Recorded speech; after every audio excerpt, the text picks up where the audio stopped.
Hi, welcome to Situation Positive, a positive community for those affected by chronic illness. I'm Tara, your positivity partner, and we're joined by special guest Sarah Kash. Sarah, how are you today? I'm good. How are you? Good, thanks. So go ahead and introduce yourself, tell your guests all about who you are, and just get to know you a little bit.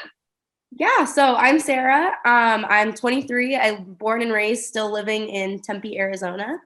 And I'm diagnosed with Chiari Malformation with a 14 millimeter herniation with myelin with all the way down to T10, ulnar neuropathy in both arms, and a tethered spinal cord.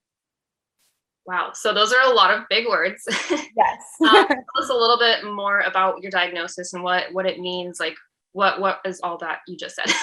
Yeah, no, I definitely understand that. So Chiari malformation is basically, in simple terms, your brain is kind of falling out of your skull. So you've got your spinal cord flowing fluid up into your brain, and it comes from your spinal cord all the way up and goes into your skull. So there's a hole at the base of your skull. And my cerebellum, which is the bottom portion of your brain, actually falls down into that hole. So that's what that herniation is. And it's 14 millimeters descent. So it falls down into that hole, basically clogging the spinal fluid flow into your brain. So that's what caused the myelin, which is a cyst in my spinal cord. So basically the fluid is blocked. So the fluid was standing still in that spinal cord. It ended up pushing on my nerves, causing a lot of nerve damage, which is one of the symptoms I experience daily. And so that syrinx goes down to my T10 vertebrae. And so now that I had surgery, that's cleared up. And then the tethered spinal cord, basically my spinal cord is stuck on my spine. So that one's not as big of an issue as the others. And then lastly, ulnar neuropathy is where your ulnar nerve is in your elbows, and it's actually pinched to the point of causing some nerve damage. So the neuropathy is that nerve damage. Wow. So are all of those kind of related to one another, or are they separate issues on their own? Yeah. So the Chiari causes the myelin. And they don't really know if that's genetic or if you're born with it. They're not really sure. There's a lot of research going on with it, but it's something I was definitely born with. It doesn't really develop. It's just, it's caught at different stages of life depending on the person and the symptoms. So those two are definitely related. The spinal cord, the tethered spinal cord could just be from a gestational period and how I was in utero. So that could just be the problem there. And then the ulnar neuropathy, I'm not actually sure where that came from. So that just kind of added to it. Okay. So you mentioned that you were born with it. So kind of tell us your story. When did you actually get your diagnosis? How was that? Just kind of tell us your whole story. Yeah. So it kind of started all the way back when I was 14. I was a competitive gymnast at that point for about 9 years. So I was doing gymnastics, and I would start noticing it's like a bee sting sensation in my arms when I would do certain moves. It wasn't everything, but it was mostly on bars that I noticed it. So I was already seeing a chiropractor since being in gymnastics. Your body's already pretty messed up. So I was seeing a chiropractor. And she, tried to adjust muscles and make sure that, everything was in place and it wasn't pinching nerves. But that wasn't really working. It kind of developed even more. I started feeling numbness actually in one of my arms, and it would kind of bounce back and forth which arm I would kind of feel most pain in. So after that started happening, she referred me over to a physical therapist just to see if there was tight muscles that might be pinching nerves, causing some issues. So I did that for a little while. And then that wasn't helping. My symptoms kept growing, nerve damage and numbness and tingling and burning sensations would start creeping up, starting in my forearms mostly, but would go up my arms. So that was kind of concerning on its own. So after that, the physical therapist, she was like, I don't think this is helping.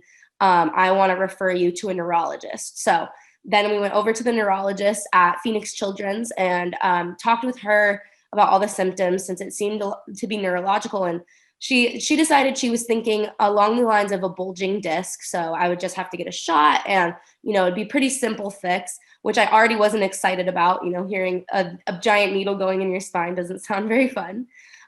So she ordered an MRI to just check, see what was going on. So I went in and got a spinal MRI first. And so after that, my parents went into the other room with the technician, and they came back looking a little bit off. And I was like, what's wrong? Do you know what's going on? And they're like, no, we're just going to do another scan. So then we did a brain scan. So more in the brain area and the upper spine. So after that, I kind of wasn't told anything. I was still 14 at the time, so pretty young, and just didn't really seem to care at the time. But I got home later that night. My parents told me what the diagnosis was and that the treatment was going to be brain surgery. So I didn't cope with that very well. I'm 14. It was in July at the time, so it was my summer. And so I was like, are you sure we have to do this? But then the next week, about, I would say 6 days later, I met up with a neurosurgeon, which is one of the best in the country. His name's Dr.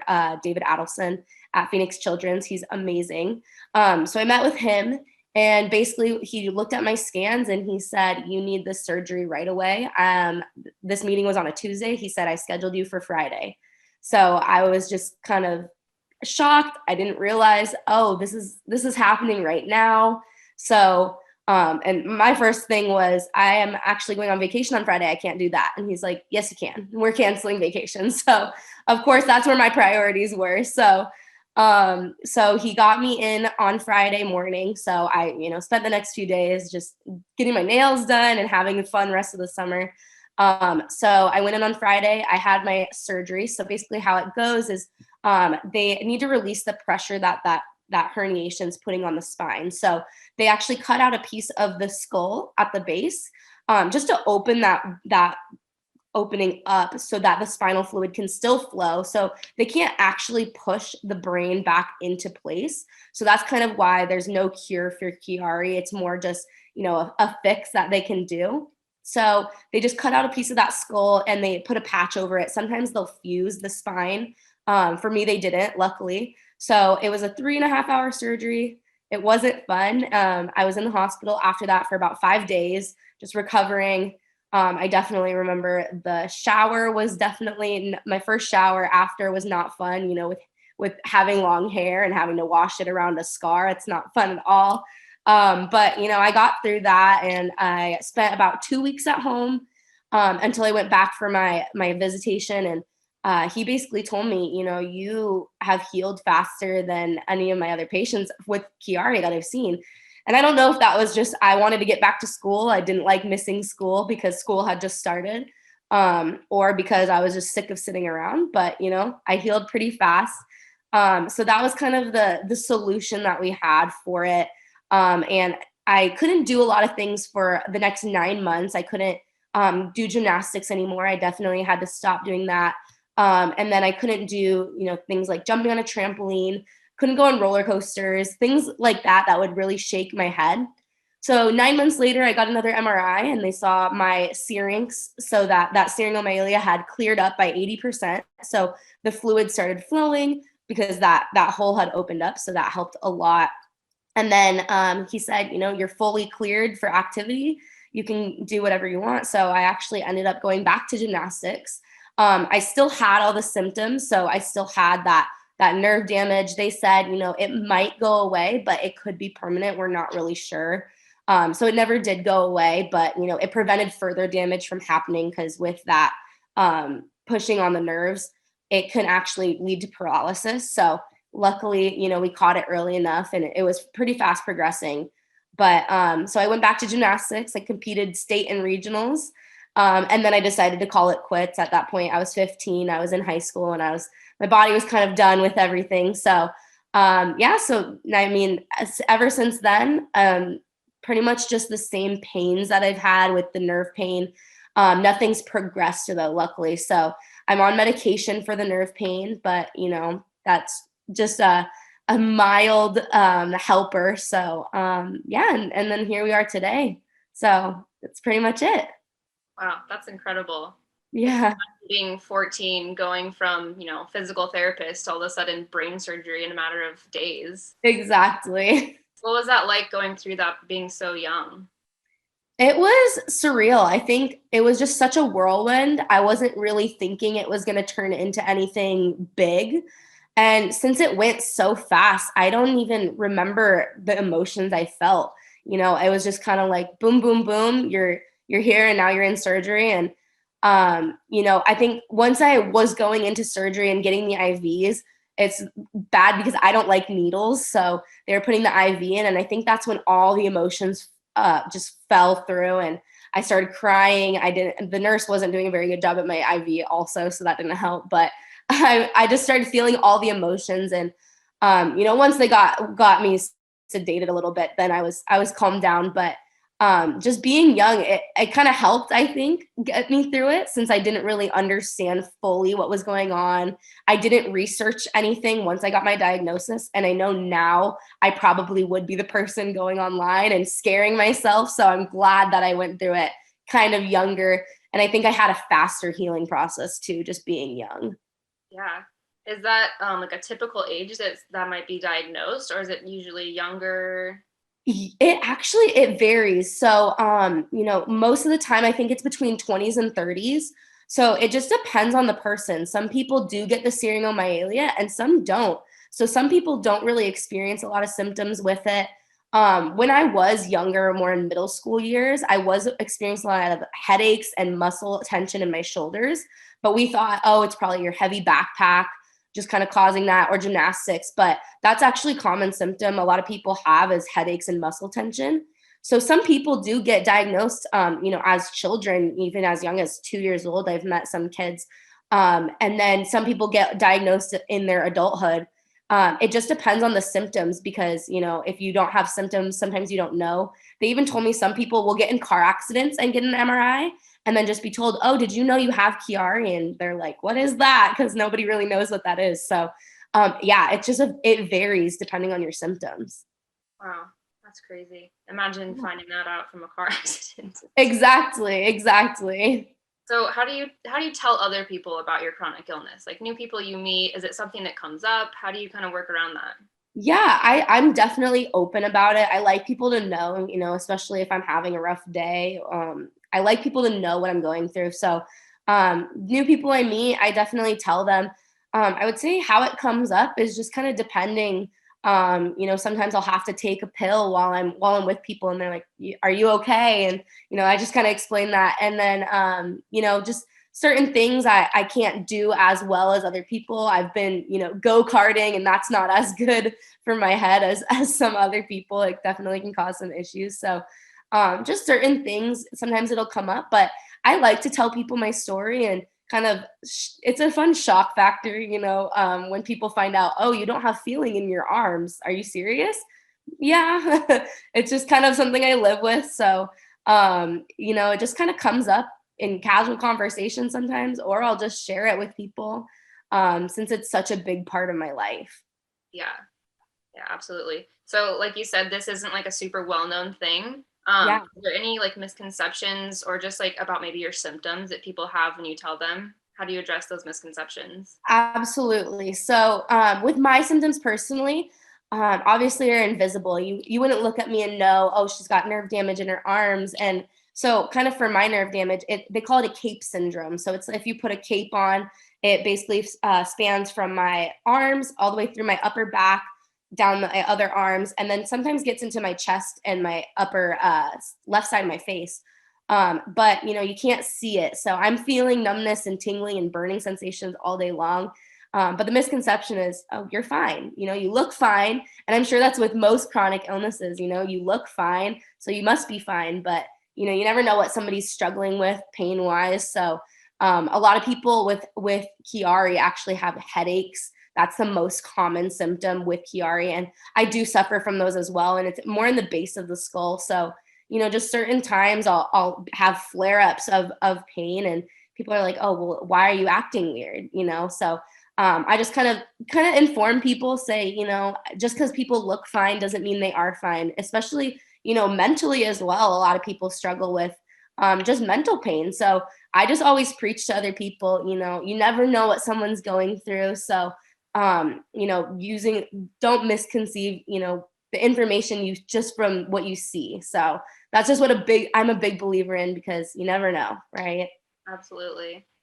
So a lot of our community members, maybe not a lot, but some of them might be dealing with this themselves or have a loved one that has been diagnosed with this. Do you have any advice for them, like going through this?